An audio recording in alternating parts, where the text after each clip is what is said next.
नमस्ते होपी गाइस सबैजना सन्चै हुनुहुन्छ होला। फेरि आज पनि भक्तपुरमा एकदमै सस्तो घर आएको छ। त्यो घरको भिडियो लिएर आएका छौँ। हामी चाहिँ स्वयं गएर खिच्न चाहिँ सकिएन, त्यसैले बहिनीले भिडियो खिचेर हामीलाई व्हाट्सएप गरिदिनु भएको थियो। त्यही भिडियो र बहिनीले नै घरको सबै डिटेलको विषयमा अडियो रेकर्ड पनि पठाइदिनु भएको छ। त्यही अडियो नै हामीले हालेका छौँ।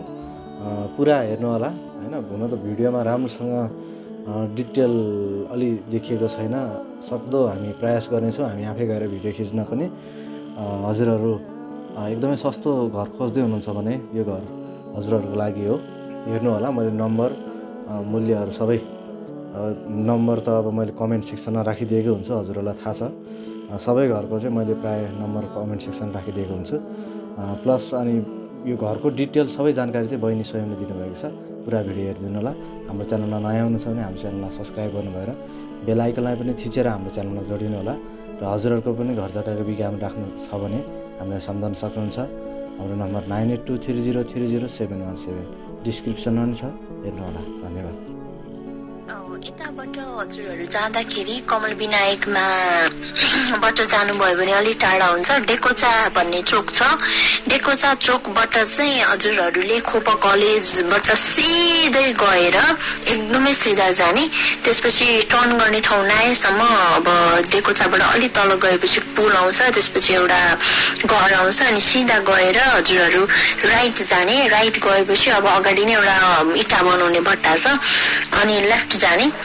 लेफ्ट सिधा अब भिडियोमा देखा जसरी गयो भने हजुरहरू होइन अवश्य पुग्नुहुन्छ त्यहाँ। र हाम्रो अगाडिको बाटो चाहिँ 13 फिटको बाटो हो।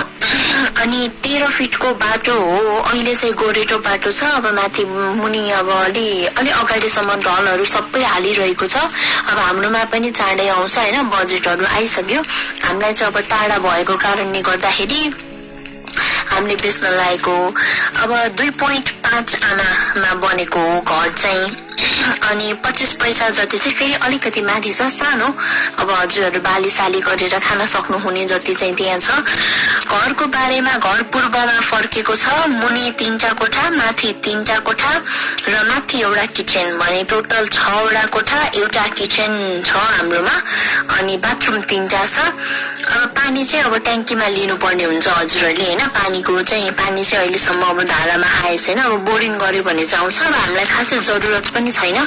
सबै मान्छेहरू रेन्टमा बसिरहेको छ। अब रेन्ट त आउँछ, अलिअलि आउँछ नै होइन, त्यता रेन्टमा ठिकै आउँछ।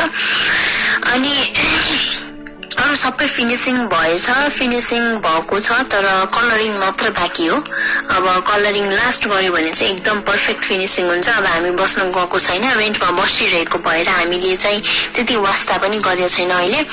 अनि अब त्यही हो घरको बारेमा। अगाडिको बाटो 13 फिटको हो। 3 ठाउँबाट बाटो आउँछ हाम्रो घरमा। नक्सामा पनि हेर्न सक्नुहुन्छ होइन। चोकको एकदम मेन चोकमा पर्ने घर हो त्यो। अनि अब बाटो आएपछि चाहिँ अगाडिको कोठा 2टा सटर बन्छ।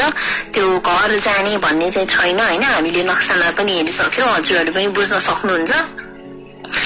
अनि अब त्यही हो, डेकोचाबाट अलिक सिधा गएर हनुमान भट्टा पुग्नुभयो भने घर 2.5 तल्लाको घर हो। अब हामीले प्राइस 75 लाख राखेका छौँ होइन। फिनिसिङ भयो भने त त्यहाँ त अलि पुग्छ 90 तिर नै। 75 लाख छ। अब अहिले अझै अलिअलि मिलाएर चाहिँ दिउँ हामी होइन भनेर हामीले सोचेका छौँ। सो अझै मिल्छ, हजुरहरूले कुरा गर्न सक्नुहुन्छ। र फोन नम्बर पनि अब मैले पठाएछ होइन, युट्युबको डिस्क्रिप्सन लिङ्कमा पनि हालिदिनुहुन्छ होला दाइले सायद। सो फोन गरेर बुझेर भिडियो हेरेर गएर हेर्न सक्नुहुन्छ है त। हजुरहरूलाई मन पर्यो भने ठिकै छ। यताबाट हजुरहरू